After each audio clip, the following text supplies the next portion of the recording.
Unfiltered voices, hear the real stories of strength and how we heal. Hello, everyone, and welcome to Unfiltered Voices, the podcast where real stories are shared and nothing is off limits. Each episode will have inspiring guests that will open up about their struggles, challenges, and the journeys that shape them. Our goal?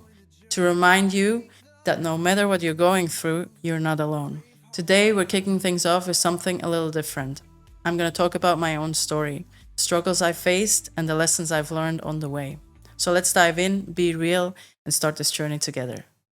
So today we are indeed talking about you, Ramona Bachmann, professional footballer. You've played for Paris Saint-Germain, you've played for Wolfsburg, Chelsea, so many clubs in different countries, and now you're playing for the Houston Dash in the US. How are you feeling today? I'm feeling great. Thank you. I'm really excited that we are starting our podcast, and I think it's very important. It needs to be talked about more, mental health in general. Definitely. And so I'm very excited to share my story. You're going to talk about how you've experienced for 3 years, the 3 last years actually, anxiety. You have been very recently open about it. I would like to know, looking back, how did you start noticing that you had anxiety and that you struggled with anxiety? You probably didn't know it yet that it was anxiety, but what were the first symptoms? Yeah. So thinking back, I think this whole process started probably about 3 years ago, where I noticed at first that I had symptoms like dizziness that wouldn't go away. I felt like I kept waking up at nights. I kept waking up with a fast heartbeat, sweating. And these were all symptoms where I thought, okay, something is not quite right. Yeah. I think for a long period of time, I really thought there was something wrong with me, physically wrong with me. I have done a lot of, seen a lot of different doctors, and obviously spoke to my team doctors about that. I'm not feeling good. That something is wrong with me, and so yeah, for a long period of time, I was kind of convinced that there was something wrong with me, but we just In your couldn't body. exactly in my body, so we couldn't figure Yeah. out what it was. It's different to have mental health issues and to have injuries, So you didn't know if it was just a simple injury or something causing you to have dizziness. You didn't know that you could assemble the two, and maybe the mental health is making you have the symptoms. But you were not knowledgeable about the mental health. And I remember you started doing MRIs, but everything was good. So you didn't know you felt a bit helpless, no? Exactly. I remember thinking back when I first started opening up to you. I think you were the first person I talked about my symptoms and said, look, I think something is not quite right with me. And I remember you telling me, I think, yes, you need to get help. And that's when, for the first time, I actually realized, okay, maybe this is more than just physical symptoms. Maybe this has to do with my mental health. Yeah. Can you tell us about the fact that you were going through this? You had so much travel, and especially this last year when we were in Houston. So you had to travel from the US to Switzerland to sometimes France. So a lot of different time zones, a lot of jet lag. How did this impact? Did this have a role actually in your mental health because you were away from your friends, your family? To be honest, yes, I do think it definitely had an impact to be far away, specifically during the period of time where I was not feeling well. And also, I think you're dealing with the pregnancy, the first trimester. We both know it wasn't easy either. And I think for us being away from our families and close friends was definitely not easy. I think traveling through different time zones, going back and forward from Switzerland to the US, not having basically any days off, to being able to recover, going straight back into training, I think had definitely impact physically as mentally on my health. I think there's no denying that. Yeah, even more because of anxiety. Exactly, jet lag that had an impact for sure. It was hard for me to find a real rhythm in sleeping, and through the anxiety that I already had, it just kind of made it worse. Yeah, and people have to know that the symptoms you started feeling were sleepless nights. You couldn't sleep, you couldn't control your thoughts. Can you tell us about this? Because this, obviously, when you travel and you have the jet lag and you can't sleep at night, this is this is hard. This Yes. is difficult.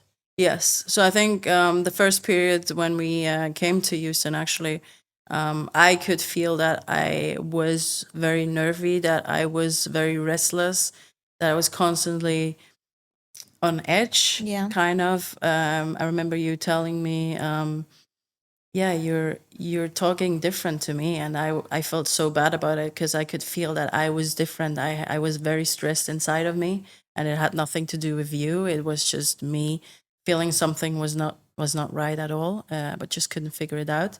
I think the restless nights or like the sleepless nights started when I first went back to national team. I think that was last year in May, dealing with the jet lag.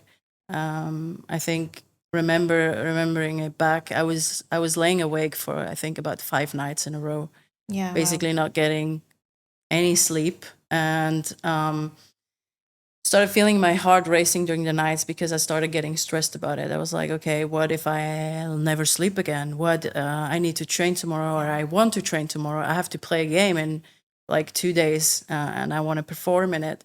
And I remember that this was really stressful for me, and just obviously because I wanted to sleep so bad, I couldn't sleep at all. I remember also the day before that game, I was still awake in the morning at 4 o'clock, and still haven't gotten any sleep during And that taking week. sleeping pills. Exactly, calling my team doctor and saying, "Look, I need some sleeping pills because I want to play that game." Yeah. So yeah, this just tells you that obviously things weren't right. But you were still prioritizing your football over your health.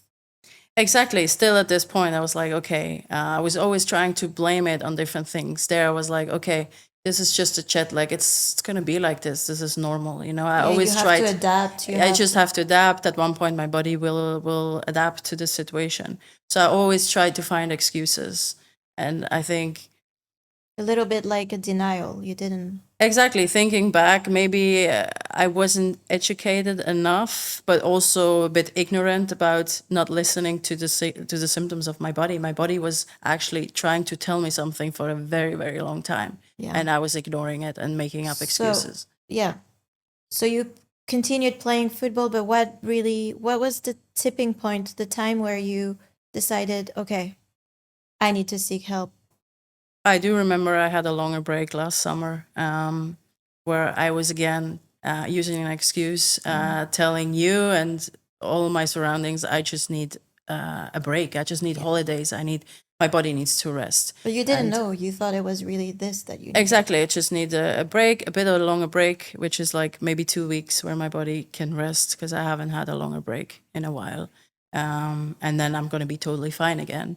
Yeah. And I remembering actually just before the break, we're playing, I think, against, I'm not quite sure if it was Moldavia with the national team, me having a panic attack, actually in the first half before I then subbed myself out at halftime. Because again, during the whole week, I wasn't sleeping at all.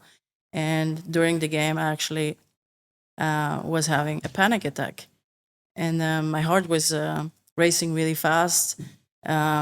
My thoughts were going crazy. I was overthinking things. So I realized, okay, this is actually dangerous to keep playing like this. I think at this point, I realized, okay, this is not okay because it started impacting my training, my games. It started impacting my daily life. Yeah. And I think also opening up to my family about it, that I was having sleeping problems and felt mentally not very well.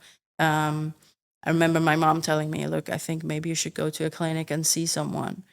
And my reaction on this in this moment was like, no way, why are you saying this? I don't think I need this. It scares me when you say things like this. But now thinking back, she was She was right. right. She was obviously right. But this is the things I didn't want to hear, or You were we not as ready. humans, we as humans don't want to hear that we need help. We always try to figure out Yes, the things because ourselves, right? yeah, and as an athlete, you have this thing where you have to appear really strong, invincible, and you have your reputation. And mental health issues is like, oh, you're going to you're completely mentally ill. Is like, it's not seen as a as something sane and healthy, you know. But everyone goes through periods of mental health issues, I think. Yeah, from there things just started getting worse, to be honest. I mean, you were there every step on the way. Yeah. I started having injuries. I started having a inflammation in my hamstring. I remember that wouldn't go away, and obviously, yeah, it was just my body telling me, you have to stop. Listen, I'm telling you something. And again, I was ignoring it. I was opening up to my team, to me, the staff, to the to tell family. them that, listen, I'm not sleeping anymore.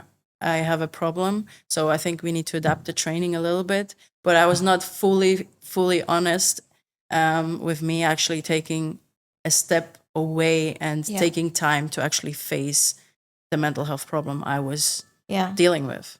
And people don't see that it's some people that probably haven't experienced it don't really realize how hard it can be. Can you take us back to when you were a national team and you broke down in tears? So just before I dive into the whole national team thing, I just want to talk about the fact that I was hesitating about going to national team. Do you remember this period? Yes. So I was actually hesitating going to national team because I have been feeling very, very bad. And again, I thought this is the right thing to do. This is my job. I want to be strong. I know I can deal with this myself. It will all work out, right? And so I made the decision to actually go back to Switzerland, and going to camp. So during the camp, I remember, felt really, really bad. First day I walked into the hotel. I'm going to share something actually quite scary, but I remember one of our team manager actually telling me, your room is in the 6th floor. And I got very, very scared. I was like, oh my God, my room is in the 6th floor. I hope I cannot open the window. Yeah.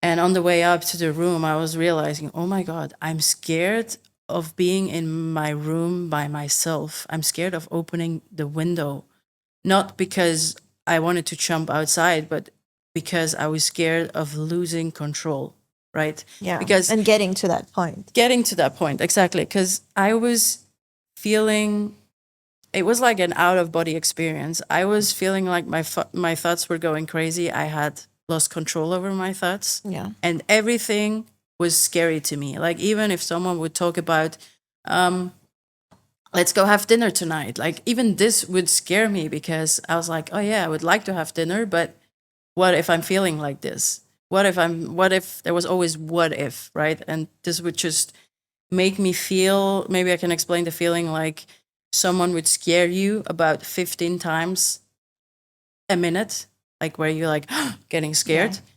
And this was uncontrollable, right? My body would just react to anything. Mm-hmm. This was going on for a couple of days, until one day, one of the staff members actually asked me, how are you really doing? Like, are you okay? And this was during lunch. I just broke out in tears. I couldn't hold it back anymore, because I was so not well, and I was pretending for such a long time, Yeah. not being honest with people around me, but also, most importantly, not being honest with myself, right? Yourself. Yeah. Yes, and this was one of the scariest moments, I think, for the people around me, because my words in this moment were like, I just want this torture to stop. I don't care if I have a heart attack right now. I just don't want to feel like this anymore. Yeah, because you can't control anything. Exactly. I felt completely out of control. And I think, thinking back, this was scariest moment I went through in my life. Yeah. And also, we then started informing, Pia Sundhage, our national team coach. We started getting into doctors and the psychologist. And they decided that you should go get help. With me, it was my decision though, because I said I can't do this myself anymore. I need help. Yeah. I need to go to a clinic. So that was the words that came out from me, from my own self. I was deciding that, but they were obviously agreeing on this. And I witnessed a bit of this moment when I came back because Miriam called me and she said, I think you need to come because Ramona's not feeling good at all. And I was pregnant, so I was going through my own emotions, but I've always wanted to be by your side even during this time. But I thought, okay, I'm taking the next train and I'm coming to national team. So when I came and I saw how you were feeling, I knew that this was the worst state that you've been since you're going through this. And seeing your dad burst in tears was also so hard because I've never seen your dad cry. This was hard. You were afraid of getting to a point where you could you were afraid of that the window was open, that you could open the windows of hotels or the clinic. You wanted to close it and someone takes the key. Yeah. So you don't go to that point of committing suicide. Yeah. And we have to say it's committing suicide. Yeah. I knew you didn't want that for yourself, which is reassuring for me. But I knew that you were afraid of getting to that point. And for me, I think this was the hardest moment. It was like, yeah, she needs help. So I knew that there was something alarming and that you really needed to get help. And it was hard for you to actually say, I'm going to a clinic because you were thinking about your image. But maybe your image or even missing football because it's your passion, it's your whole life. That's all you've done since you're small. So exactly. Yeah. I think it was a very, very scary moment to be in, but actually I felt like so much release already in being able to be honest with the people around me, like with the national team. Like I didn't have to pretend anymore that I was okay. I was just saying, I'm not okay. I need help. I'm going to a clinic. And just saying those words, the weight is gone. Some of the weight just was gone, right? And it was very tough for me to see you and my parents crying and being sad and so worried about me, but I knew it was the right thing for me to do. I want to know from you, like how was this experience for you, like to come to the team hotel and knowing like my friends call you and say Ramona is not okay, like she needs you here and she's going to a clinic. Can you tell us about that? Well, my pregnancy wasn't that difficult. Maybe it was difficult emotionally sometimes. But what was difficult for me is that I knew that emotionally you were not available. Or you were here, though. You were cooking when you were here. You were taking care of me. And you're amazing. I'm not blaming you for anything, for sure. But you are not emotionally you're not excited about the pregnancy, for example. And this is hard as a partner, as to feel like you're pregnant and your wife is not actually available to be excited about it because she's going through her stuff. But I knew that you had to take care of yourself because that's what I've always thought, because I've been through things too. If you don't fix yourself, if you don't get help, then you're not able to be there for someone else. Exactly. And for me, it was okay. I accepted that. I was like, she needs to get better first, and then she can be there for me. And that's what happened. And you were so good and so brave, and you've learned so much. Like, when you went to the clinic, like, how did it go? Yes, so I can definitely talk about my experience going to the clinic. I remember the first day I stepped in there, it was actually you and my parents driving me to the clinic, and I had mixed feelings, mixed emotions, of course. I was somehow a bit released because I felt like, okay, like I was hopeful. Yes, they can help me. At the same time, I was so sad because I wanted to spend some time with you, with my family, and just, that's where I was comfortable. It's obviously when you're not feeling well, you want to be surrounded by your close ones, right? Yeah. And so it was very, very tough for me. And I remember the first few days at the clinic, I wouldn't accept any help at all. I refused to take any medication. I told them I don't like to take medication in general, and I will not take any medication either until I think about 4 days after there were some doctors coming into my room and telling me, Ramona, look, you can actually go back home if you don't want to accept our help. Like, we're professionals, we know what we're doing, but you need to trust us. So they simply explained something that really stuck with me until today. They said, listen, if you would have a broken leg right now, where would you go? You would go to the hospital, right? Sure. Yeah. And what would they do?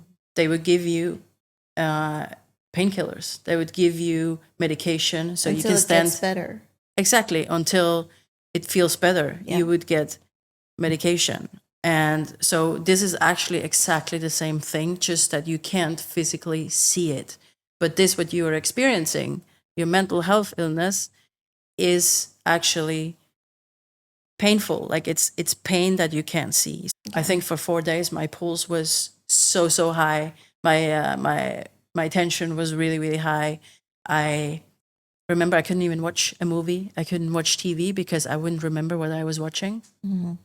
I was my thoughts were just racing day and night, and I would not sleep. I would call you, or I would call my brother or my parents during the night. I would refuse to call the ring that I had in my room To get help. to get help. Exactly. And that's why you're there, because they monitor you and they Yeah, so you had a hard time adapting about to what they were giving you as exactly outlets. exactly I was completely refusing it, and I had a really hard time in accepting it until about 4 days after, where I realized, okay, is this the right thing to do? I need to trust these people. They're professionals. Yeah. And to this day, this was the best decision I've ever made. Yeah. For sure. What advice would you give to an athlete or anyone actually going through mental health issues who doesn't want to really speak up because they're afraid of, I don't know, image, reputation? What would you say to them, and what steps do you think they should take? I think, first of all, be honest to yourself. I think that's the biggest step. Like, your body is talking to you. And if you feel something is not quite right, it's your body telling you to listen. And I think really important is to seek help and to talk to someone about it. I think I obviously waited too long. I was sharing it with you, but until I actually got help professionally, I was probably waiting too long. Like, still now I'm sitting here and I'm feeling great because I got the help I needed. But this all could have been done earlier, right? Also, I want to let you know you're not alone. There's so many people out there that have been going through things. They maybe don't speak about it, but you're definitely not alone. Maybe it would have been different for you if you had these role models or these people that are speaking up, maybe more in football, about having these mental health issues. Yeah, for sure. I mean, thinking back to the point where I realized I had a mental health issue, I was obviously searching for people going through the same thing. But still, I think the more the better, right? Because I think we're all having our struggles. There's no one who actually can say, no, I have never faced any struggles in life. But the thing is, with all this social media these days, we're just showing all the positive things, right? We're never uploading a picture on Instagram when we cry and feel down, and when we're maybe sad, when we feel the pressure or whatever. So that's why I think that's where the pressure comes from the society. And The standards. exactly, the standards are reaching perfection, filters. That's also why we're called unfiltered voices, because there's no filter. Exactly. Yeah. Exactly. So I think very, very important. The more people that speak about their true self, about their true struggles, the more it's going to be normalized, right? And also It's part accepted. of life. Yeah. It is part of life. I agree. That's a nice conclusion. This podcast will help people feel less lonely and also be more knowledgeable that having a mental health issue, for example, and in this podcast we're talking about this, but it's not shameful. You don't have to be ashamed of this, because everyone goes through challenges in life. Yeah. 100%. Great So ending. thank you so much, yeah, for speaking up and opening up about this, because I think it's going to help a lot of people. And obviously you're a role model for so many kids, and I think if they ever go through something like this, it's going to make them want to fight and feel better about going through this battle. Yeah, thank you. That makes me feel good, because if I can help just one person with me sharing my story, that makes me so happy. Okay.